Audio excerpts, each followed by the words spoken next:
game between Team Imperio and Team Umbrella Squad. Now we're in the drafting phase, and immediately I'm seeing Baxia, Wanwan, Arlet being banned out. And it looks like for Imperio at the very least, you know, they're keeping up with their homework, you know? Castle on Arlet, let's get that out of here. Let's not worry about that. Especially since it's a great flex pick as well. I think Imperio want to be the one that can confuse you instead. They don't want you to be the one with the confusing, unpredictable draft.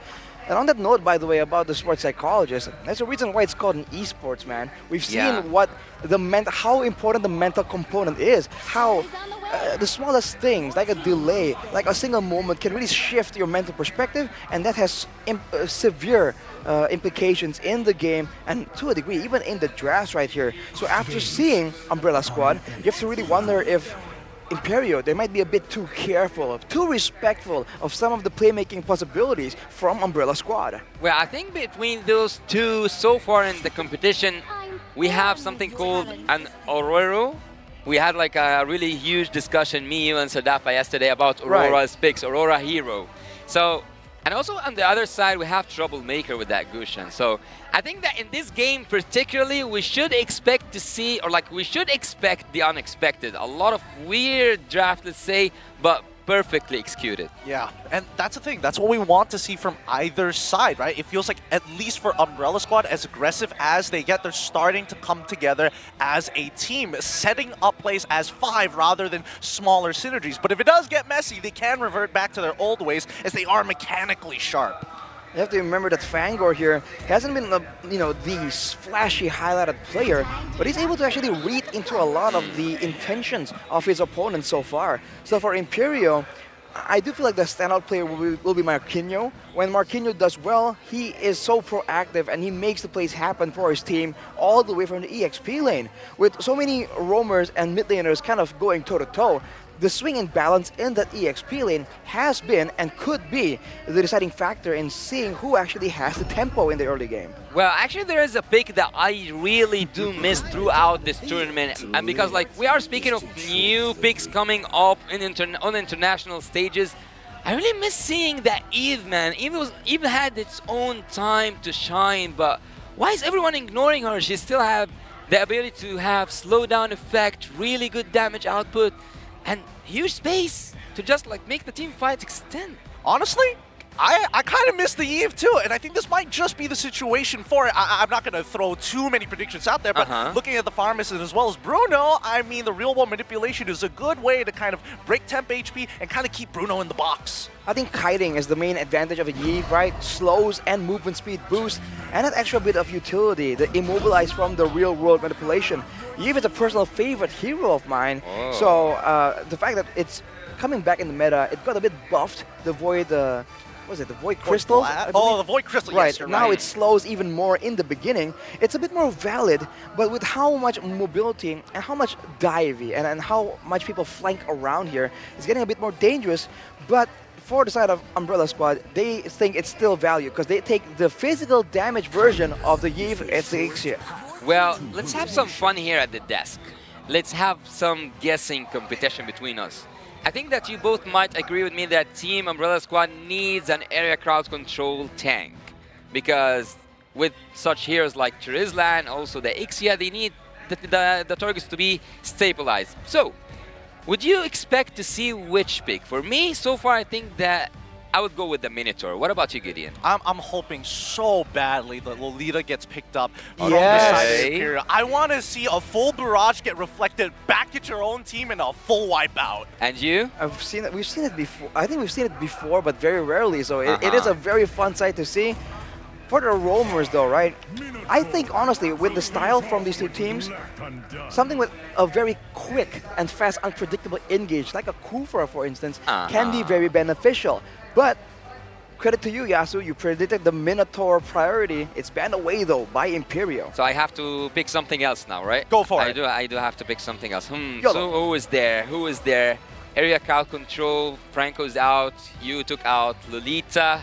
The comeback of the Atlas. Whoa! Oh, man. I think the Atlas is quite so hard to pull up here, right? Well, back then against the Faramis, it used to be one of the bigger counters. So You never know, man. There's so many times this Feramis has made an appearance. Maybe teams are just trying to experiment, trying to find something that can really shut it down.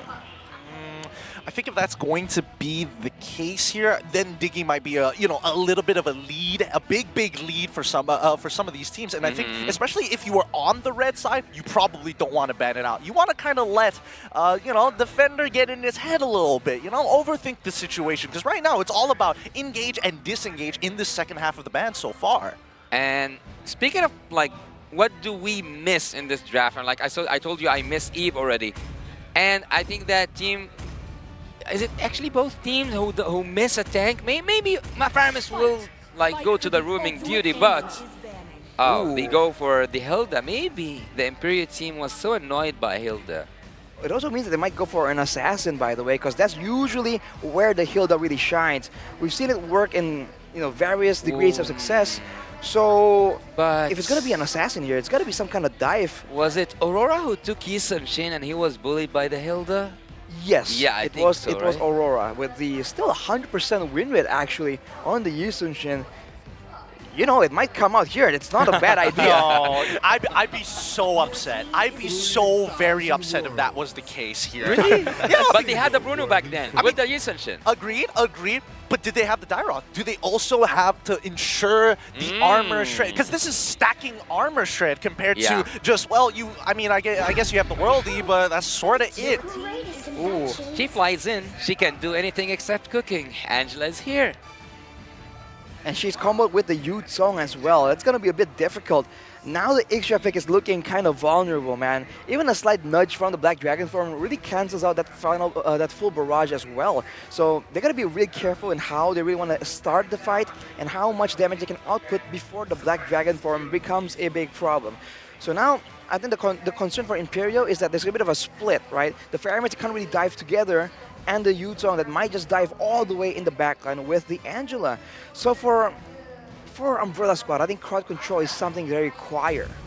Well, I think that at a certain point, Bruno will be like a king because he will have Feramis on his side and also the hard guard from this Angela. So what was new? I was speaking of cooking, and I think that it is overcooked.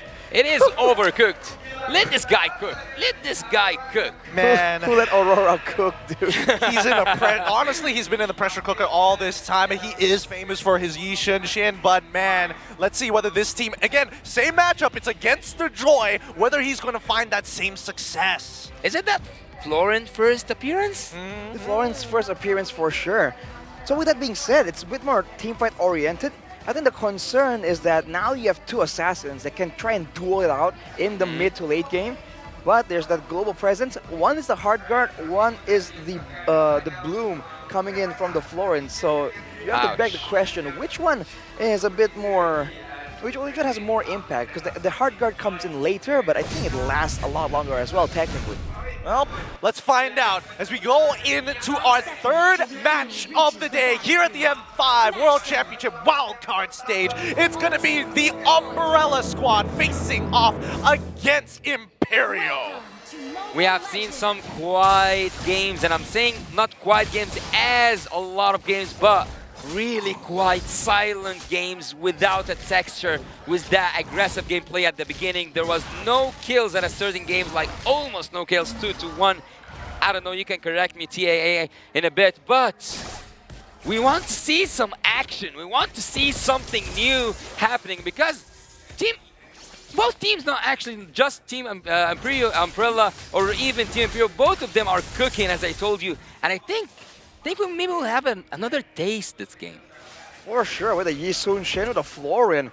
We have to see if it can really work to its full potential, because with the focusing mark on the Florin, it's going to be a bit more aggressive actually.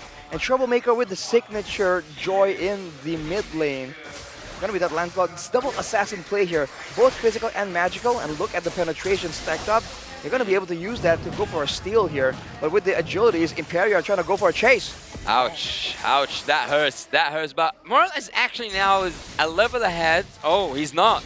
There is a mirroring thing happening in terms of the map. Aurora is also doing the same exact thing that Marl is doing. And so far, so good for both junglers. There's no invading happening whatsoever. Hilde is out, and a lot of the pressure is released. Let's say he is relieved. He's breathing a little bit, Aurora, and that's dangerous for Yisun Shin. Oh, okay, Troublemaker. He's trying to get on out of there. Puppet on string is going to lock him down, but he's going to quickly use his own vengeance to keep himself alive. That's a very big battle spell that they're not going to have for this upcoming turtle. Was it Marl who was playing Lancelot really good today? With the semi-tank hybrid build. Yep, he was the MVP, I believe, for one of the games. So now Umbrella Squad are getting a bit more advantage, but it's level 4, man. Mountain Shocker, Nether Realm, a lot of huge power spikes here, including the Black Dragon form. It's best used proactively before the opponents are here. Castle, though, is in range for a penalty zone. Let's find out as Black Dragon form has already come up with the Mountain Shocker to find their targets all towards Marl's side. He does have a slight level lead, but now he's in trouble. He quickly dashes out of the way. Now they have nothing left. Even the Nether Realm has already been popped, allowing First Blood to fall into the hands of Castle. Yikes. Yikes. That is Team Imperio is just doing really good, but they couldn't take it all the way through. unfortunate, man. They went with the aggressive early game play, but they lack a bit of the damage. And now Yer might just get dove here. There's a lot of regen available. Oh, he gets locked down instantaneously, and now the Heart Guard has to be popped to save his life. Electrifying means not exactly perfect. This might be the turnaround, and Yer, no patient, is able to get it just in that time. They denied it from their gold laner. Look at the turning tables. One day you think that you will get that kill, the other day it's just the exact opposite. Here and CP managed to take that kill down. And you're seeing again the prowess of the Ixia in the laning phase, man. Bruno is super meta because of the strong laning phase, but on this Ixia, Black March is holding his own. The regen and the damage, I'm telling you, man, it's a big issue to really deal with when you're trying to farm, when you're trying to stay safe. For now, though, it's back to the waiting game. I think particularly for Imperio Esports, they excel in that big team fight. So for the most part, they're going to be willing to only use the Heart Guard, maybe. Every other ultimate is going to be saved up. Oh, Yer. Okay, he's using the Thorn Rose, but it's really, really difficult, especially with the Angela so nearby. Wait, hold on. It's going to be Troublemaker in the back, going to proxy the way, but it doesn't really matter. Yer is able to clean it up with only one single siege minion. Doesn't matter, but Aurora able to steal away a purple buff at the same time. Just when Team Umbrella is looking the other way, Aurora is just taking his farm, living the best life he can live, taking every single thing at that jungle. But the question here, everything is a little bit, let's say, in a tie in terms of even the kills or the gold. I wouldn't consider 500 as a goal difference. Who's having the momentum so far? I feel like in a way, even though it's equal, the fact that Aurora is getting a lot more value than Troublemaker, not Troublemaker, sorry, compared to Marl. Kind of out-farming him. See, like, it's 300 gold difference here. Marl, though, trying to go for something else. He's definitely feeling the pressure here, because he's an assassin, Marl on the Lancelot, he will fall off. Whereas for Aurora, on the Yisun Shin, by all means, it's a late game hero where the damage will really spike up. He is an assassin, but also a marksman, and later on the Mountain Shocker will be massive when it comes down to those sneaky moves around the map. That all happens in the late game. So I think Umbrella Squad are the ones that are really pressed for time. Yeah, as you said, eventually he is a marksman, he needs that late game damage, so Aurora so far is executing really good. Oh, wait, hold on. Castle actually trying to get canceled out here as the Black Dragon Corpse coming up super quick. They secure it, and that means that wow, they give it to Aurora at the same time. Troublemaker just does not have the damage. They proxy the way, but Mariko gets saved with the help of their farmers' Nether Realm. Look at Aurora. The man is literally power farming now. He's going even further forward. He's going to get locked down, but it's totally fine. They're going to steal away a purple buff and take a mid-tier one at the same time. When you are in the lead, you have to just take the best out of it. Imperio and especially Aurora knows how to farm, knows how to get his XP, and knows exactly how to play that Yisun Shin. Actually, I remember that Yisun Shin, when he was banned, we were wondering. Are you wondering anymore? Well, not anymore, man. I think it has shown that it has worked out, and he is absolutely comfortable on it. For now, though, Imperial Esports, I feel like the big problem they have is they are clumping up. Of course, that's because of the Faramis, but even earlier in that fight, after the Nether Realm is over, they were still on top of each other, trying to get safety from Troublemaker, but on the Joy with the AoE of the electrifying beats, kind of a bad idea to really be in the same spot, especially because the stun from the Florin can hit multiple people as well. That is something they have to try and adjust. Oh, Get in the mid lane, Fashion, he should be all right here. He still has his Nether Realm, but that does mean that Retribution has been used on the Aurora side. Pumping on string is going to help with the chases to close the distance. He tries to get out of there, but Aurora says no. Finds one almost instantaneously. Castle comes in from the back with his penalty zone to try and pull them away, but it doesn't matter. Shadow Stampede helps Mark and Hero secure the kill once more. Imperio come up on top. Just the order of everything, man. Imperio, knowing that there is no tower available, knowing that the Angela can give so much more movement speed, they chase down with the Yi Sun-shin in the forefront. Umbrella Squad tried to take something back, but Castle comes in way too late. No follow-up, gives it away. You gotta try and play the fights in a more orderly fashion, man.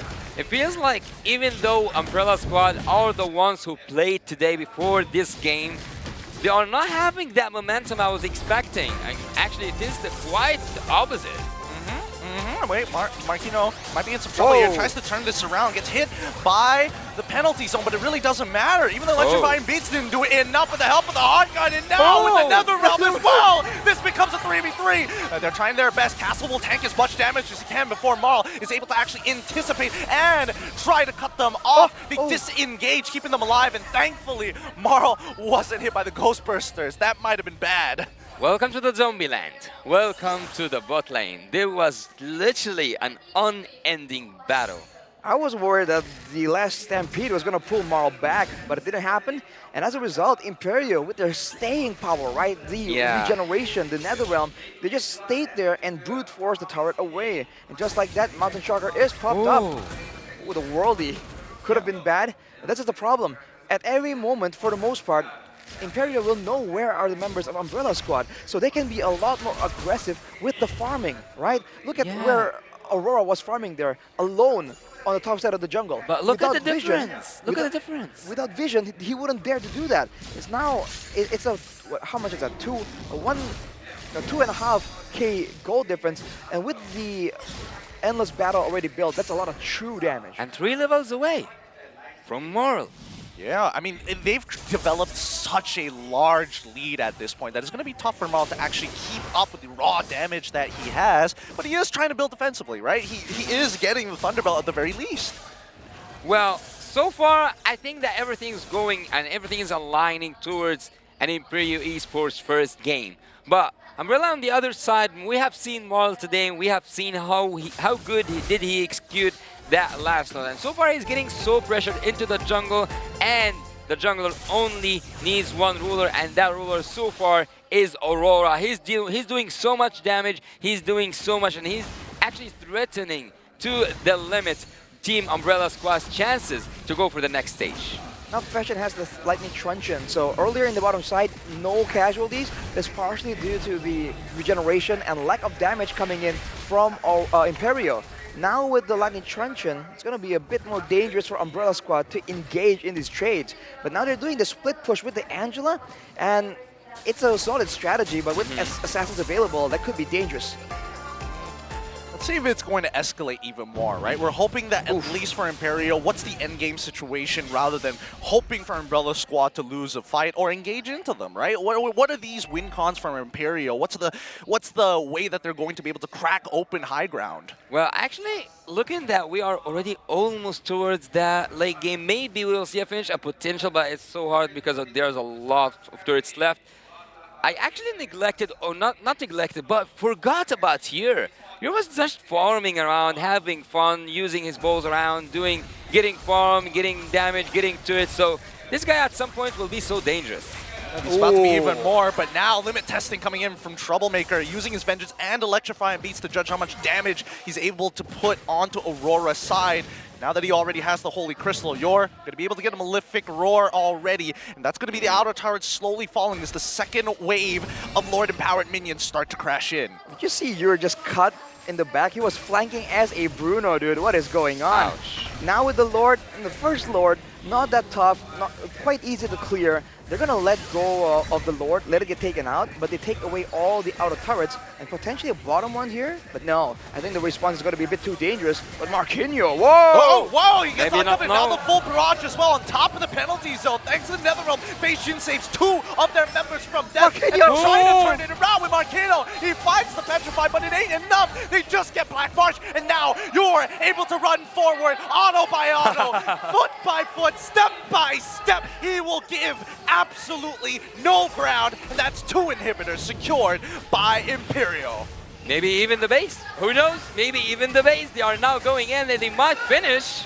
Well, they're No looking minions. for it. No minions, though. Yori's kind of low, but Oh. with the help of Steffe, he stays alive to sustain. They are backing out of there finally. This guy's ball's on fire.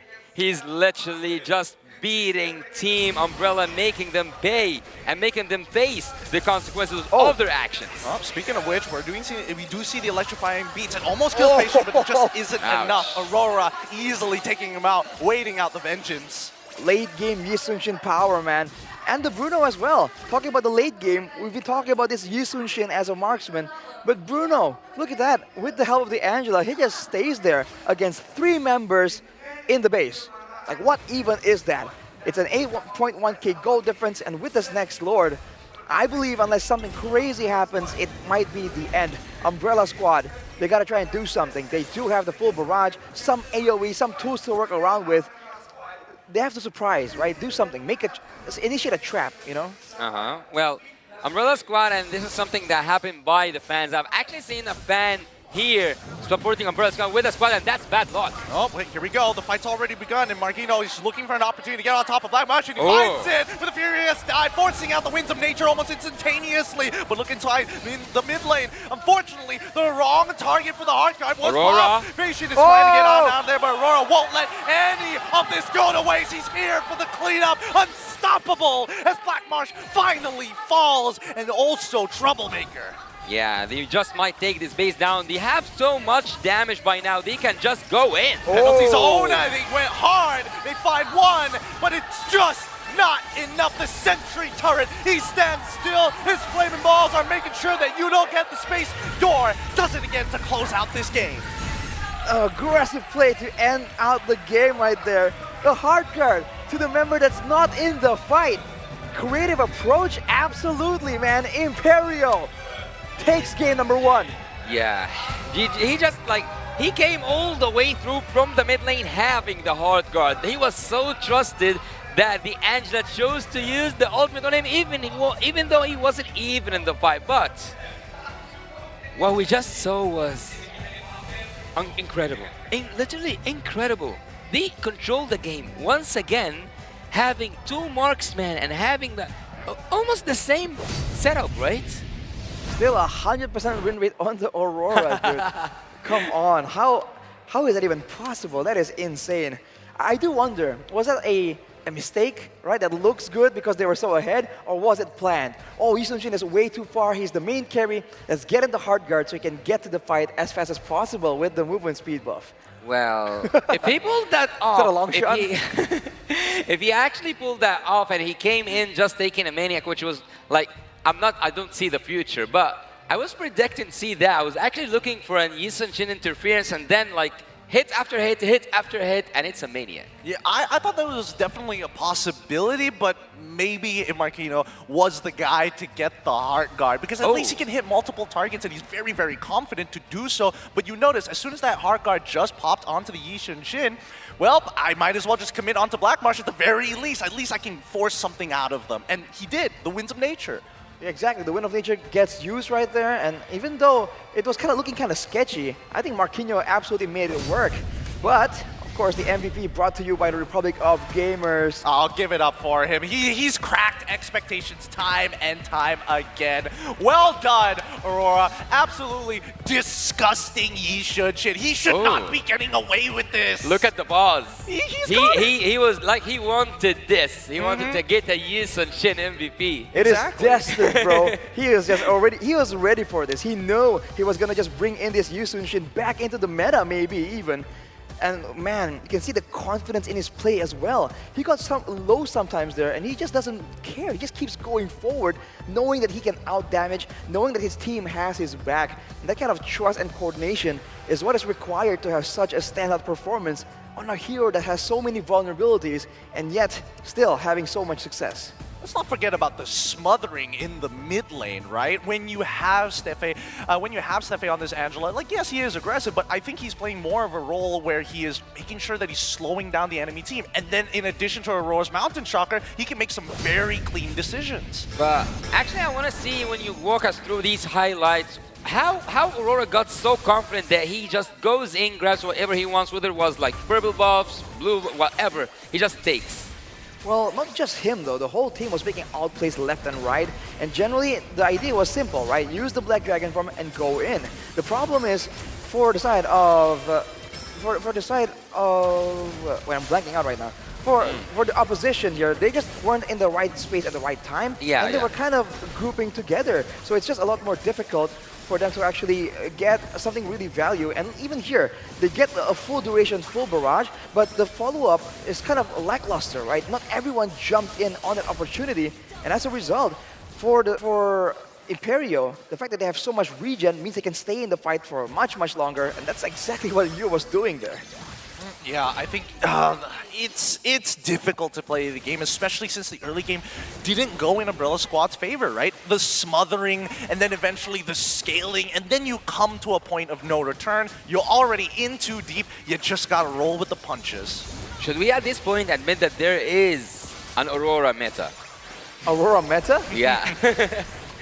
Kind of, you can say that, because he really seems to really understand the meta, and even though his picks are off meta, right, they're not supposed to work, he seems to really see through that and look at the factors. Like, okay, what does this hero actually bring? What can we actually do?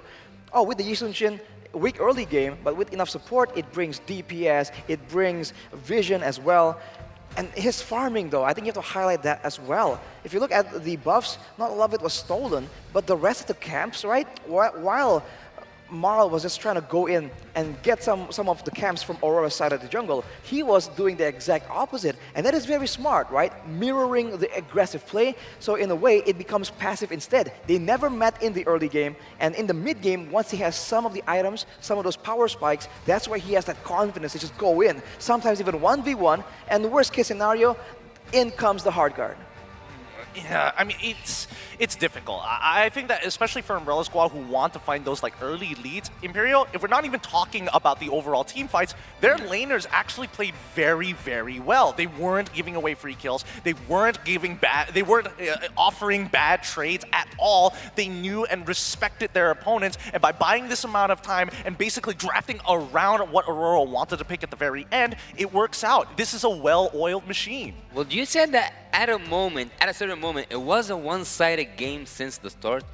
Since the start, I think there were, in the beginning, there was some dangerous moments for Imperio initiated by Umbrella Squad. But unfortunately, the rotations were fast, but not fast enough. The fact that Fashion was able to arrive is partially due to the Wilderness Blessing and the agility he brought right here, knowing that the speed is just much more important.